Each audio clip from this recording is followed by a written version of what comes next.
Yeah, people are cheating out there, but they're destroying people's lives, baba. When I also feel like they're enough. Maybe something's wrong with me. I say I don't put enough makeup. People do this stuff every day, not realizing the kind of emotional damage it does to the victim. My argument is based on experience. She means it. So I feel like I'm scared to kudiga. Hatukudi. Akatoisa boundary and relationship market. What is because infidelity, I think what is what when you are doing what you're doing outside, are you being safe about it? Health being a key factor. The infidelity. A German car will not restore my HIV status. Can I shaisha? No, so to they will say she'll find you like controlling.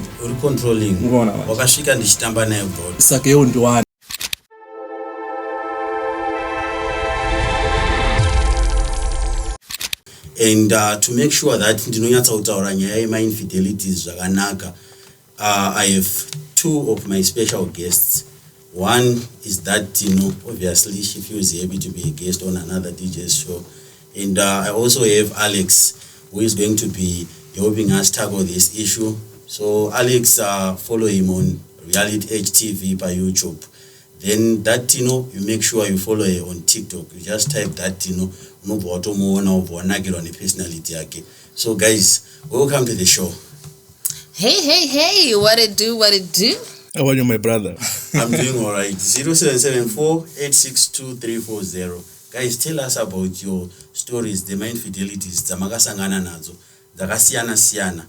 Buya muhamba hello, pachikanga 2. I just hope magaterera is always. And Bamishi, I'm waiting for your message. Makamboita infidelity. Anyways, guys, tell us, chinombozi infidelity chimkoma Alex. All right, infidelity in simple terms kusaumbika kana kuti mwanoti chitwa mu relationship kana kuti porongoshidana nemunhu and it hurts so bad. Zvinorwadziwa. I remember pandakambochitwa inini ndakapotsoneta zvakataura siku rero kuti azini mweya wakada kubuda. Mweya wangu kubuda. But you know what, Alex, before you go any further, but baba misha ava disappoint. All right. Hanzi pinda murudo neDiamond FM tisingakanganiwo kuti magana zakawina. Baba Michelle Palit. It's too early in the show for that type of talk, Baba Michelle. Mirai, Miss Quite. But anyways, let's talk about infidelity. That, my sister. Yes. Tipe if you were go cards, do kununga kunyanya kuanda infidelity these days. And then dimu no nyanya kurwadziwa sterek. Apa muda nyazoziyoti kuzirwadzi akudhara. Kudhara chairwadzi. Akucharwadzi. So manje I am most likely to be the one who's infidelitizing or something. I don't know. But no, man. It's I think, to be very honest about it, it sucks when that happens in a relationship. I think when we enter relationships, we are committing to one person, and then to find out whatever is not it, you're entertaining other people. It makes Muno feel inadequate or like they are not enough, and there's no there is some trust issues in a relationship. It also opens the relationship to a host of other problems, medical problems, psychological issues, and just like the general lack of trust in a relationship. If I can't trust to do my shops, kunotenga ma banana. So akutonetsa cause popese pawango buda akangoti pote ana yazo nakupindwa nechando. That's true. So yeah, that's true. In another thing one andizoti onongora nepfungwa engineer, but I think wakaenda unofunga kuti kuchita is only based on sex, kuti that's how they cheated. But I believe there's also emotional cheating. Do you know to flatter nomwe munhu waso in a relationship like that, when kutamba it's a form of cheating, because one of you panachakecha munoona manje. So kana zvadaro manje, once I feel like once one of you I feel warm to the other person, eventually something will develop, and and who knows what happens kana madin maonana. So I also feel like hakuna mukadzi anochita asina kualawa munhu ari kutaura naye kuti zviitike. I feel like vasikana ndo vane all the power to prevent. Varume zvagara kana atoti ndoda kudai zviripo, but kana zvaitika zvinoperera ipapo. But inini hangu I believe kuti cheating is not all about cheating yekungoti mujolo chete. There is also financial cheating. Wow, tell us about that. Okay, financial cheating is all about yo Alex yo muba mako yo anditi muri kuziva kuti munohore 1000 baba anditi mahore 1000 zviyazvi imimi mosvike kumba ne 200 moti ndo yese yandinayo akomana saka ko imwe 800 mwakaishepi asi muri kuti mutimi baba wemhuri. Saka 800 yaenda kupi kumachi ndo ku financial cheating kwacho zvoko ndina ndatenga zventinoda inini kana kuti ndaendesa kune imwe mhuri apeno ndimune makuzoziva kuti mune maitei. But basically I feel like that's the most type of cheating that's associated with men. Financial cheating. Yeah, financial cheating. Then ladies, is said by Alex, ladies, they are the ones who have the power to avoid cheating. I want to stop both of you right there. You cannot put the burden of infidelity on women as we see fair is also.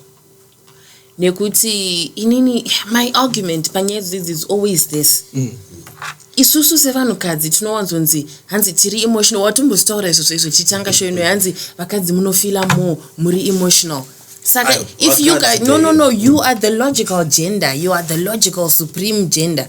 You cannot put the burden of you can't say vakadzi ndo vane power rekustopa. No, ndimizve anababa the leaders misoro yedziva. My argument is based on experience. Kuna musikana wekuti ukapinda mudem makeka akakuzota neface wake she means it. Kozoto kutika anotokuentertaina.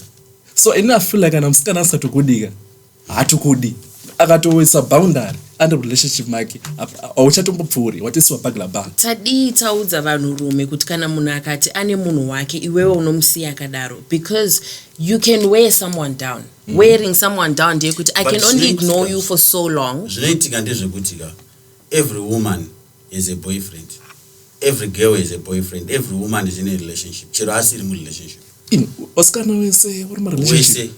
Alright, you statistics achari kupikwa ayo ona izvi isusu let's say for example tikufamba mutown muroad manditi tosangana nemusikana yesikana wadi chichi ndipo number dzako I have a boyfriend but still you're going to get that number. So what's the reason behind you getting that number?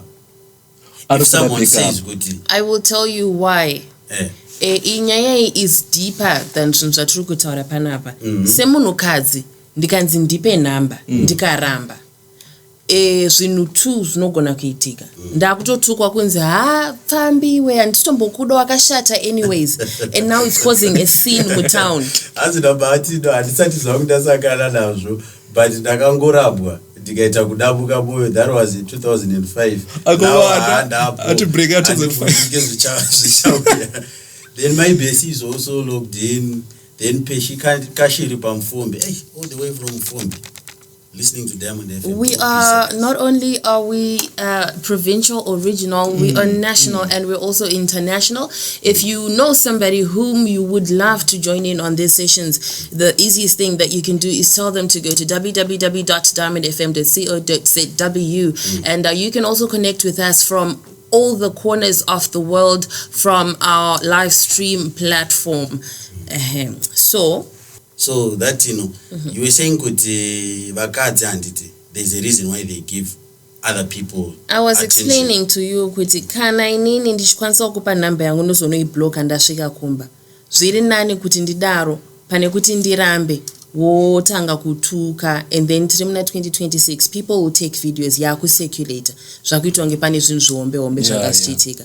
Even worse than that, if it's in a secluded and safe area, there is a risk of unogona kutorohwa nemunhu because wamunyema number yako. And varume, if you've noticed, varume vanokwanisa kurespecta mumwe murume wokungonzwa kuti ndine boyfriend yangu asingatoziye than kurespecta no yangu yekuti handidi nenumber yangu. Ndogona kuti no zvoshaya value kwauri. Asi ndikati ndine murume wangu unokwanisa kurespecta murume wausingatoziye whether ndiwe chokwadi kana ndiwe kunyepa. You understand? So pane ma-reasons zvakadaro zvichiitika, and ma-reasons that we need to highlight them every chance that we get, kuti for a lot of women the world is still very very unsafe for them to simply say no. Ndosaka munhu wese aine mukomana. Okay. Saka muri kuti musikana wangu ane big up. Zvinogona kudaro. Bama wing. But big up ndo aisiyo emotional cheating here. Like zvawambotaura pakutanga paya kuti varume they are more into financial cheating. I'm sure that you said it some time back kuti kana munhu ane type dzake ndo paanenge akudini, ndo paanenge akuita mates dzake dziya anditi muri kuzviona type yake haiti financial cheating. But inini I feel like munhu kana akutoita backup, that's emotional cheating, because basically uri kuendesa imwe attention. Right, you see attention among my emotions kuna umwe munhu. I still remember panambo dating musikana, my guy. So this girl, ndangutanga kuona ma signs, that's such as a sweetheart. Nanguzi Alex by my name. Imagine my girlfriend Daruti Alex. No certificate rako pakanzani. What was Alex? I don't know. No, wait. In love, put my pet names. So kana makatanga meche not a sweetheart. Then suddenly every day with Alex, something's wrong. So when I discovered she was cheating, I turned as a sweetheart to the other guy, which means that was kind of a form of cheating. And really, Miss Tino, tell us. It's a gateway to cheating. Yes, I think it's being emotionally reliant on another person or go in a relationship now opens up the platform to go all the way in future. But usati wa mu blame wakambo mubvunza were kuti what was the reason? Usually girls play victim, my guy. Plus, besides playing victim, I feel like the reason is always there. They will always explain. Plus, they'll always write reality. Kuti you feel safe. I feel like that. Because when but this is one Alex, like, as much as we can say with my girls about cheating, I know you are blaming the other gender. Pavataita like kuti mai mamba wapatumira message hanzi vanhu imi sekuru vangu hanzvadzi yamai vangu vakarasiswa nemusikana vatorunga zvese zvemuchato akaoneka aine mimba, saka sekuru vangu vakabva varamwa muchato ukatokanzurwa vakaroora after 10 years vave kumanikidzwa kuti varoore. Handi muri kuzvona people underrate cheating. Ana nchida kutaura ndeyekuti like nowadays men are cheating and havasi kuenda kumarooro. So what do you say about that one? Kuona murume andaroka, there's a reason behind it. It's usually very big. But reason iyoyo wakadini kuzoiita?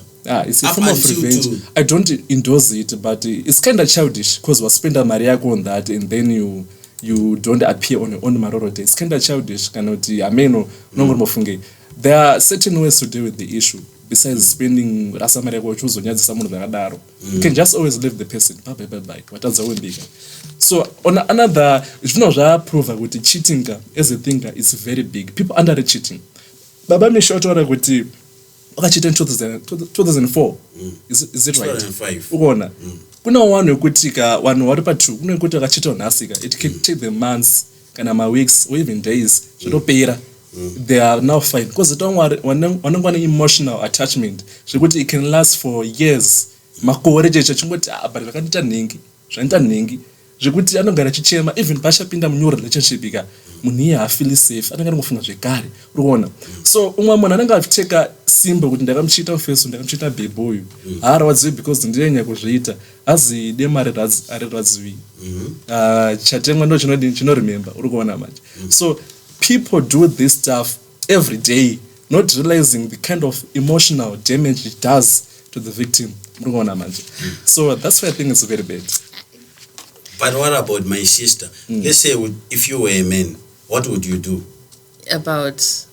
Would you sit back and relax, which is yoti kune marura ataka plana uko, kune makeke, kune madeko, nenyaya kuti maybe zvakazodaiwo muvo matoti nekuti handichatoendiko. In most cases, I know kuti munhu anenge agara anenge aine vamwe vanhu. Like tingado edutaura zvekuti munhu akazokurwadzisa akazodii but asha kana iwo ndiani alright akuna inonzi sweet every day. That's true. Saka as much as ini chandinoziva ndechekuti munhu wese anenge akuda kuchita anotsvaga ma reasons. And because they there are don't want signs, baba. hakuna munhu anoda kuonekwa sekunge munhu ari bad uri kuzvinzwisisa. So isusu zvakaita iwo Alex iwo ukange wakuda kuita mates dzako you find tuma reasons netumwe tusina basa uruzona nekuti handina kuzouya kumaroro because of chakati, but basically men are cheating out there and statistics say kuti 65% of men they do cheat. Yeah, ndo zvadzinotaura dzekupsychology dzinotaura 65% of men they do cheat. Yeah, people are cheating out there, but they're destroying people's lives, baba. Umwe munhu zvamboti wana missed, kuti umwe munhu hazi feel like they're enough. Nangofunga kuti maybe something's wrong with me. Akatasamira kana tomuzvita asandigezi kana. I say I don't put enough makeup.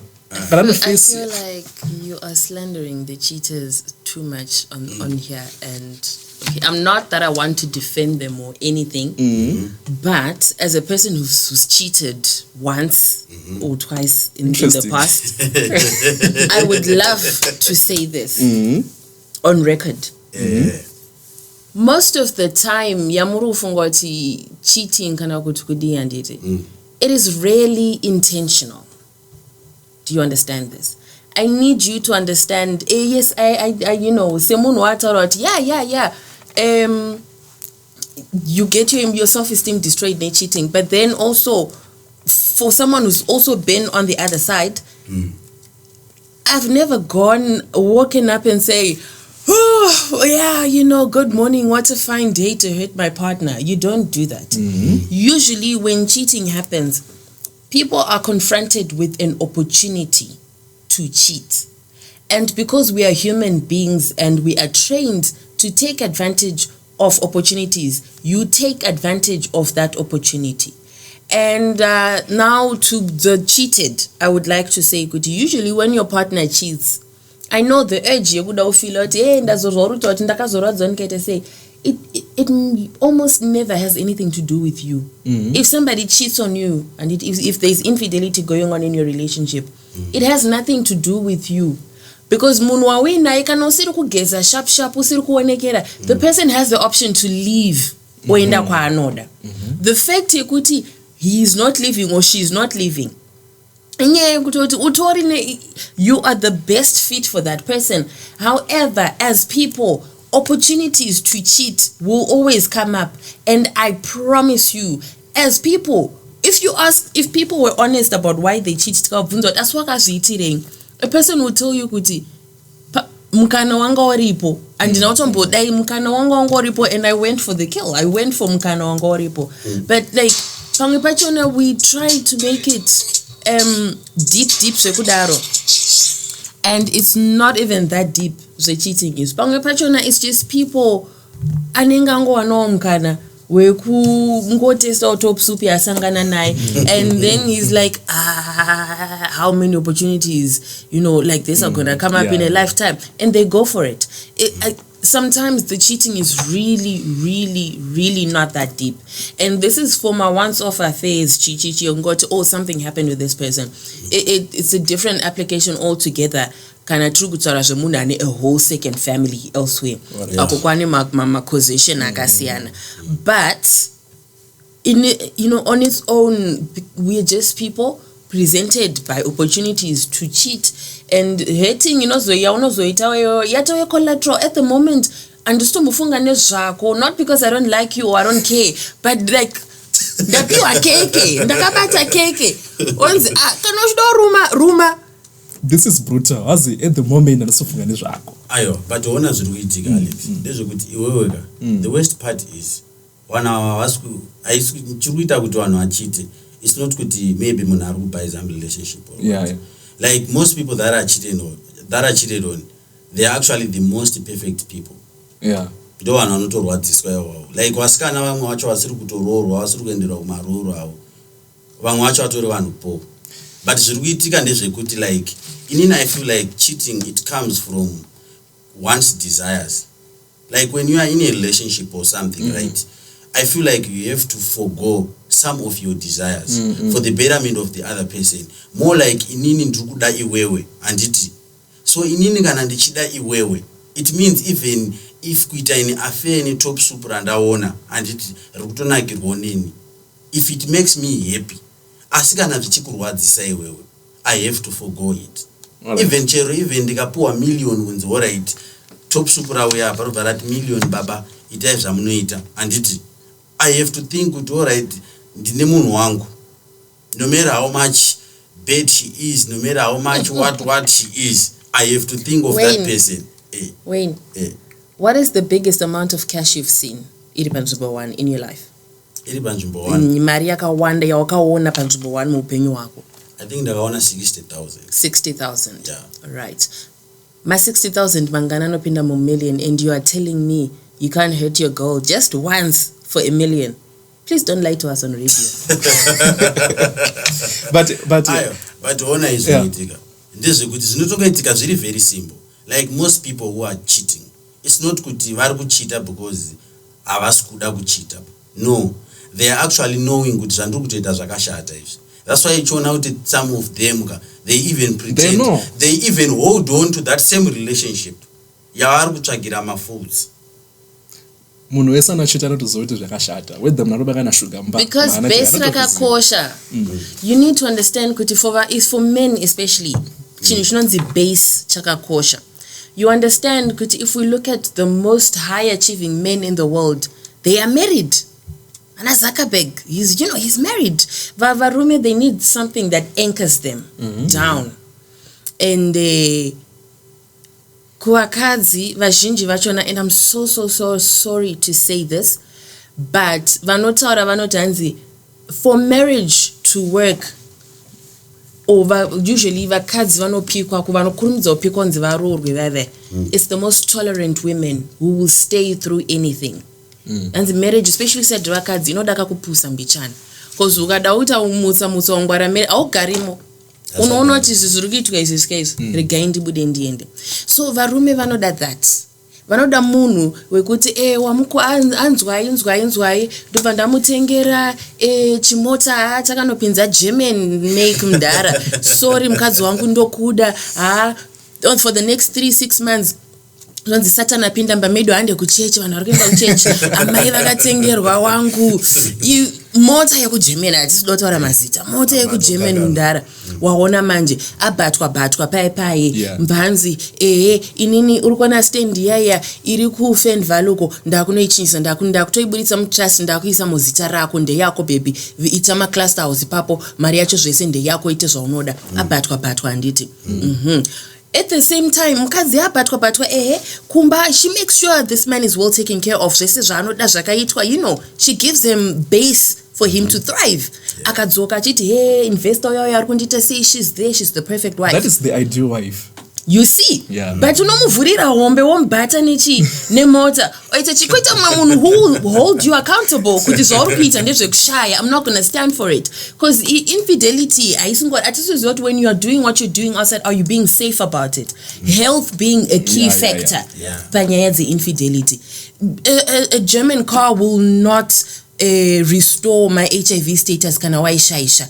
A German make car cannot make a permanent STI like herpes go away. You understand? And now I have to live the rest of my life on ARVs. Yawaka kwete kuti ndakaiwana by chance, ndo wakanoiko komoroko watorana nemabedis eku onini kunotengwa doro nemakendura anenge achibaka yaya nevasikana vanenge vachimaunza kuti ndo wakanozvikutora ikokoko. Now zvauyamba, and you think I can't buy back my health with an expensive car. I think this issue of infidelity or cheating goes back to our society. Mr. You spoke about Mati cheating. No one cheats intentionally. But our society, inotaura kuti American ndiri kunyemba, inotaura kuti some komana have options, some skana have options. Unopaona manje. Anzi iwe mkomana yoga ukaseta another option kana 2 kana 3 ka ukaseta wasikana sama options ka iye musikana odana ika ndiye achakuitira ma options. Unopaona manje. Kunyemberota our society encourages one waite ma option. Ndozvainotaura pama options apa panditi chatinoti inini even ndikatoita muningina nhasi ndinogona kutodza muningina wangu kuti kamukomana kako kauri kudana nako ikakako hatisi kuziva zvakari kuita kuside. You have a backup. But when we say have a backup anditi atiskuti go and make all these backups your sexual partners. Dopani key element papo. Even the way you give yourself over to the other person, to all these people, you don't give all of yourself. Unongo shungo ono kuti zvakamira sei zviri papi. Aiwa, Mr. You are forgetting kuti munhu kana na my feelings na my emotions. Anotanga achati mfeso andidi kurara naye. But as time goes on she becomes attached. At what point? At certain point. No, at what point does discipline? But do you know in love, discipline. In love, Alex, discipline. Do you know what the boys really they have a chance time you go to you know what? Give them what they want so that you smash and dump. What will they make? They know what you are going to play out together. Plus, they come prepared. They come prepared for that. They know what maybe there's the other nigga, right? They know what Musa mchatukana ne umwe wacho uyo andituri kuzona. Pamunotukana pepe. The next thing uchada munhu kutaura naye. You come to me that backup person. Ndopa ndinoshandisa weakness iyoyo to my own advantage. And then do patinozotaura futi kuti societies, especially society vakadzi semunhu kadzi zvenyu vasikana zvekufamba muchiita hanzi hey ndotamba nevakomana chita ndotamba nevasikana ndopa zvakapusira ipapo. Because as a woman, as another woman, a fellow woman, I will tell you why mimi muchiona vasikana vanoita zvechipfambi chaiyo kana vasikana vanokura vachinzi vakangwarisa veve haamitiswe. Why? Because ndio original Torah Mary United. Munodyiwa mukapera wakabatiswa elbow gokora ndoregara vanenge wakaguma paari. Because you understand? Pane munhu akambotaura kuti imimi Mr. in your phone kune mame friends munotaura nawo. Do you know kuti if you text one of them that I need to date you arambi? As you grow older, yeah. and I'm not discrediting your point. That is actually very true. And as you grow older, you actually get to a point here, kuti, I have male friends. The most I will do with my male friends is go out and have lunch. Maskati machena kana zvichibvira ndoti yani baby rako. Intato vepe papo kana tato mborowa makula yo lunch chi. I'm actually saying, I'm like, no, my man is coming to pick me up. My boundaries are important. Takakura chese takaita say, but my relation, my friendships, because one thing I believe as a woman, a man, be it your friend, your best, given an opportunity.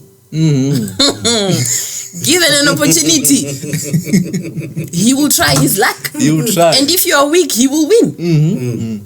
So yeah, I was wrong hako ipapo. But kana stopvira zvema male friends siyana inazvo. Aiwa, azinoitika ndezvekuti avadi manje kuudzwa. No, nozotukauza musikana kana kuti ukamudza izvozvo kamuzotosete zvema male best kana chichi. She'll find you like uri controlling. Wakasvika ndichitamba naye about. Saka yeo ndiwani manje. Chero even best chanogona kutsamwira zvozvo. But best uyu kune musikana wake anenge achita sei? Ndo zvinotyisa izvo. On a serious note chaipo. I don't think pane murume wekuti anobvuma kuti mukadzi wake pati kana kuti baba ningi vakazoya vachinoka dhuwo vachiti todombotambaona mai ningi. Hakuna zvakadai. That's the question. Mama wangu hawana best ni meo best anochiti what is it shamwari yangu? I've never seen that. I've never seen that. Yeah. And men, they don't invest pasina plan napo. Murikona manje. Tell me investment again. Because my best ayakaya pakanzi advice they are there. Plus varume sisi handaka hanzi ne shona yedu hanzi itsitsi dzechi chimborume kubvisa mwana wembana madziwa. Ndizvo.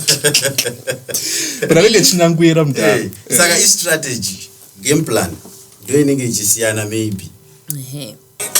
We are back again in Tiripo pa Diamond FM, always on top of the game. Turikutaura nyaya cheating and infidelity. Hanzi na Fitzgerald pa Bristol ku England ikoko. Hanzi naye I think the reason behind cheating is because atisikupana na respect. Then umwe kutaurawo hanzi mazuva ano vanhu vakutya kubvisa rora nenyaya yekuti vakutya kuberekerwa vana vasirawo.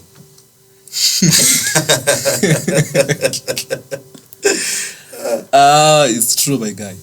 but saka totanga tamboita vana here tisati kunonzi kudini sarabvisira aiwa kubvisira egare itori mandatory wangotori mwana wevanhu ka nekuti ungotya kuti anozopa mwanasiri wangu sinobhadhira mari rora. That is not possible.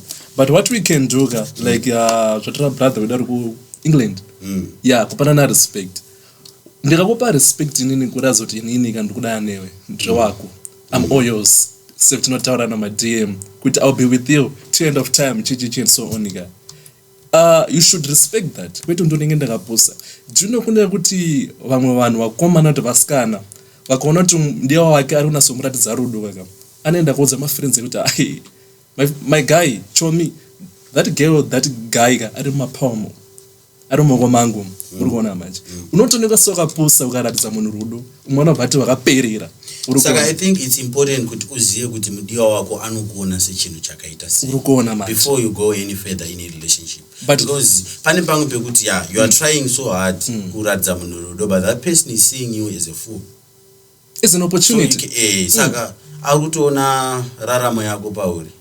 Saka panotonesa pane munozotopopotera munhu kuti auri ndichita yawo chichichi usozoti ndowanga uri kutoshandiswa sekuchita uri agosombori main girl ngoto side uri kuona wacho. So it's important kuti sure like zvataura kuti uzive kuti uri chii chake like. And also nyaya self respect pane nyaya yataura nasisa ameno kana wainzwa. That is true. Nyaya iyoyo iri very important and iyoyo ndonyanya kuona inoaffecta varume vakawanda in the sense yekuti unotoona munhu achitoti andoziva kuti uyu mukadzi wanhingi that person achitoti after noko uruzona kuti ndoda kutopindawo ipapo pane mukadzi wanhingi to the extent yekuti anofila free kuti murume wacho andofona iye aripo achizvitolerate achitosekerera. Do you know kuti munhu anobatwa nemukadzi wemunhu nembavha vanhiyo kakaka the better pray for police tenge yasvika because ukabatwa muhood community kaona mukadzi wemunhu kana kuti. But I feel like as men we need to self respect ourselves because once waita zvirwere zvatatambotaura nezvazvo my guy like apana even chero uine mari yakawanda sei. We know of many people like the likes of inini. I have my favorite NBA player anonzi Magic Johnson. Okay, he was diagnosed with HIV. It was so sad. Many big artists vatinoziva they have been diagnosed with HIV and AIDS despite being famous and all that. Uruzona. So I feel like panika kakuleka katinako sevarume kuti ngatimbomira kufunga nemuchiuno ngatimboshandisa brain pamwe pacho pakuda kuti timboshandisa brain because in the other I don't see any essence yekuti munhu ari kutonyatsa kutoziva kuti uyu munhu uyu kauyu ane munhu wake. And men out there they know kuti this person is a person. Unotozviona iwo kuti this person that I'm pursuing aiwa kuda kuboosta ego yangu ndikaona kuti this bad rakaipa and atone face wake asi nini ndikakwanisa kuita zvinoita naye kaka my ego boost. I feel like I'm a superior man ufichi it's just a fleeting moment. Ndezve 2 minutes ukona. But I have a question to Miss Tino. Do women smell money pane varume? Ndakambozoti azi vakadzi vanotoona kuti pane mara. I have a question. I'm not going to sugarcoat this. I don't think women, or at least I don't. What I will say is the way you carry yourself. Pane vibe rekuti ungori ne vibe rako iwewe. A man who's broke anotongotyira kure. And they don't cheat. So there are now women who understand these dynamics. There are women who don't go, if they want to go out and have a drink, they're not gonna go at these common areas. Okay. There are women who know I'm worth so much, and because of that, I will go have lunch at the golf club. Because even murombo wepa golf club pano aningi ari mutex bracket restore rangu. Listener azitochita nekuti muri kushaya nguva nesu muri kuwandira kubhora. Yeah. That is also true. But all right. Why is it my football people they go to watch football kubawa? Is it because of the excitement they kana kuti is it what? No, zvinosiyana nevanhu. Like number one, I think unoonera bhora kubawa. Yeah. it's poverty. Like most men out there vachazviramba, but it's poverty. Kutoonera, ndozviya zvatachitaura todzoka back to our center of argument yanhasi anditi tiri kutaura nyaya yekuti vanhu vari kuchita anditi they always find my reasons. Ndakazochita because musi uya hauna kuzodaira koo yangu, saka ndanga ndiri kuitawo zvawakaita musi uya. They always have a reason. True. So ndo zvakafanana these guys vanoonera bhora kupawa. Iwewe haungafariri TV yekupawa yakasetwa mudenga uruzona ungasaguka mutsipa wakaungani right, ungasadambuka mutsipa. And I think this actually goes back to your first point, yongochite financial cheating. Because mari haisi kupinda mumba yakakwana kuti tironge semhuri kuti todine mari yedu. Muri kutotadza kubhadhara vaya vanosubscribe kunzi muonewo bhora muri mumba menyu. Muri kusubscribira kuti vana vangoona kuti vanhu vangoonawo havo zvimachano zvino maIndia. Muri kusubscribira kana remahara. Vakadzi vanotoda kuonawo bhora nevarume vavo. Yeah, exactly. So you see kuti the family setup is disrupted at the root kuti mara isko ya mumba, so we can't dedicate my funds for home entertainment. Atisikuziya atina budget yekuti vanhu vanoonawo mafilm pamba zvisina kikiri yekuenda kubhawa kunodi munoonawo super sport muri mumba menyu muchionawo kuti nhasi kune cricket, nhasi kune rugby, nhasi Wednesday ningirikini Champions League kai mangojaira kuenda kubhawa chete. Because pane zvinenge zvitori fundamentally wrong murelationship yachona. Hamusi kuronga pamwe chete sababa namai, because umwe anozouya kumba ne5% yesalary, imwe 95 kuti tiziyo kuti yaendepi hatiziye, ende munhu anenge achitoti handibvunzwe ndiri kuenda kubasa. Makuzoda chakata anenge akupota achitenga tsaona mazai 50 cents matatu chingwa chapera wakuya nehafu yelofu mapotatoes monzi tenga yekupimira ne$3 aya chikwanisa kungotenga pocket rate ndinotipedzera mwedzi. Maona yeah, that is why ndabvunza another question ndabvunza kuti do women smell man. I've realized kuti once a guy murume akaita mari he goes to women, and it's opposite for the women. Mukadzi aita mari most chances hatombodi murume paari because anenge kuti zvangu turi bo, but varume tikaita mari we go to the women, and ndokwetinotanga kuchiita tinorwara, and then ndopetinozodzokesa mari yashoma kunzoko. Why we should do like have like self control zvapotawo zvazve kuti tikabatawo mari yedu at least we should invest kumbawo kwete kuti yes inongopera kuvakadzi tinoona kunzo, because mukadzi wekunze haana mabest interest newe nemhuri yako. She cares about her own self because atotsvaga survival. That is so true. That is really true, because zvinoitika pama relationships aya ndeyekuti if you are married, and I know you are married, I think a lot of people especially of madzimai anenge ari mudzimba, they vanofunga kuti maside chick kana namainini masmall house varume vavo vanorwadziwa kana kuti kudii. Munhu uyu ndinogona kuona anogona kunge achitodiwa kudarika iwewe because ari kuudzwa the raw deal iripo, ari kuudzwa chokwadi, and because ari kuudzwa chokwadi haana ma-expectations mamwe ari crazy mamwe ari hectic ayaya.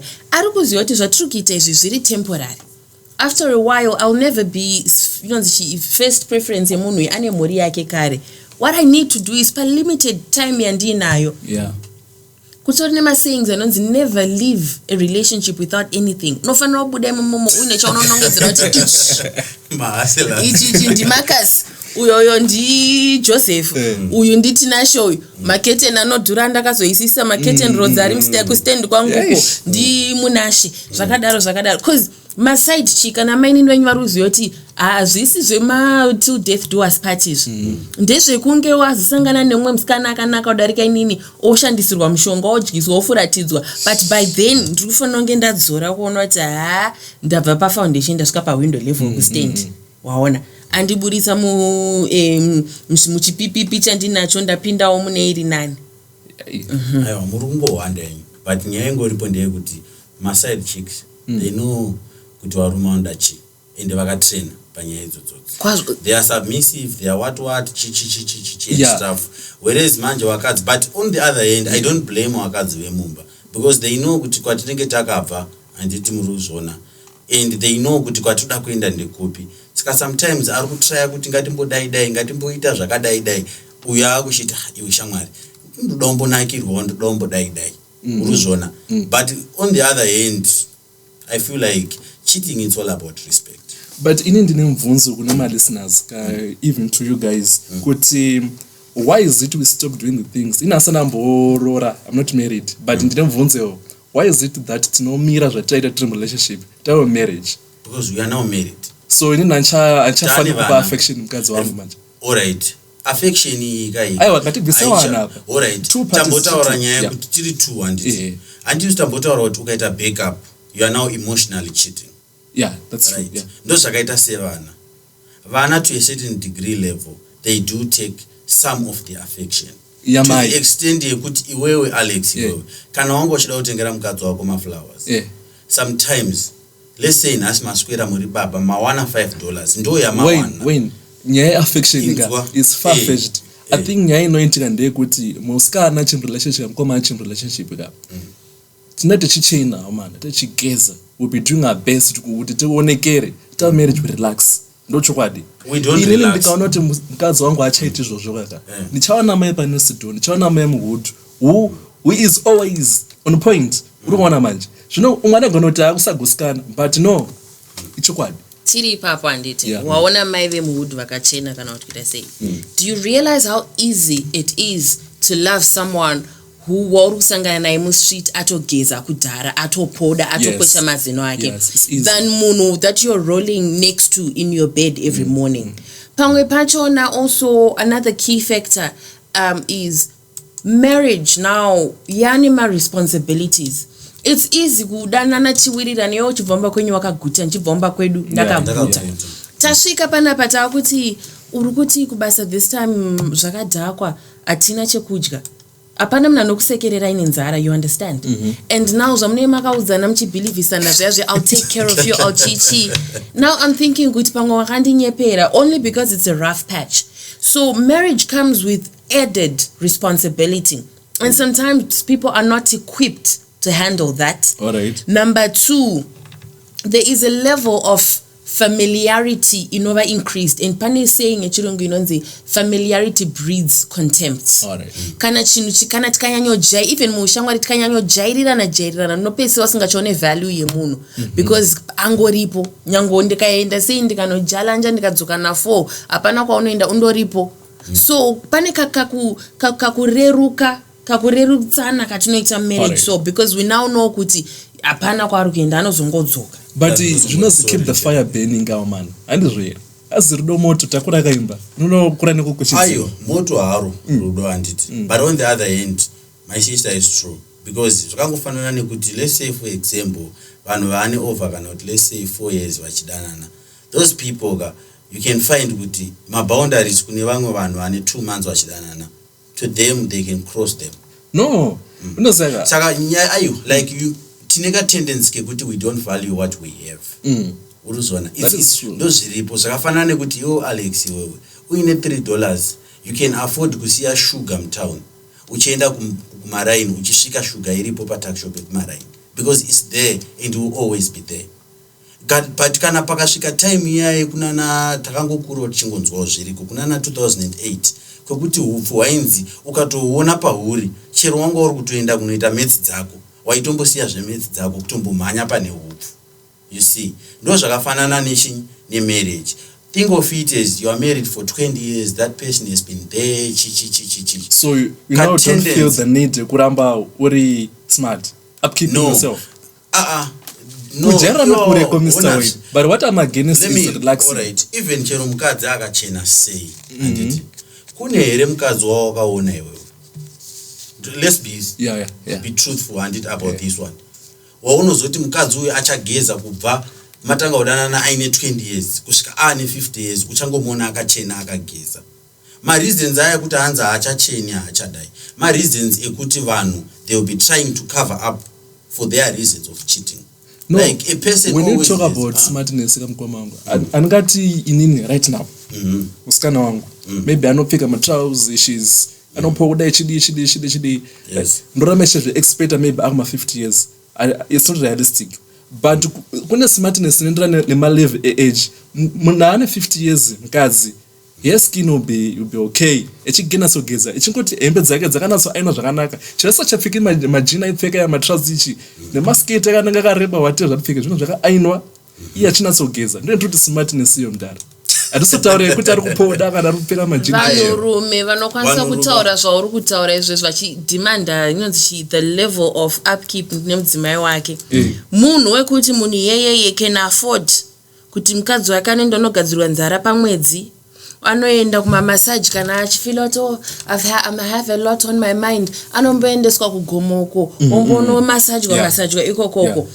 Otherwise a whole year life, everyday life will catch up nebody yemunhukadzi because she is expected to handle most of she's expected to run the household basically. Yes. You understand? So now ari kuyamwisa pamwe pacho mukaka ombowandisa waende pahembe unosmela funny after a while unless you can afford a nanny wekuti no mwana has a night nurse ari kunesa ari kwake kotozomona mangwanani. They don't want that much.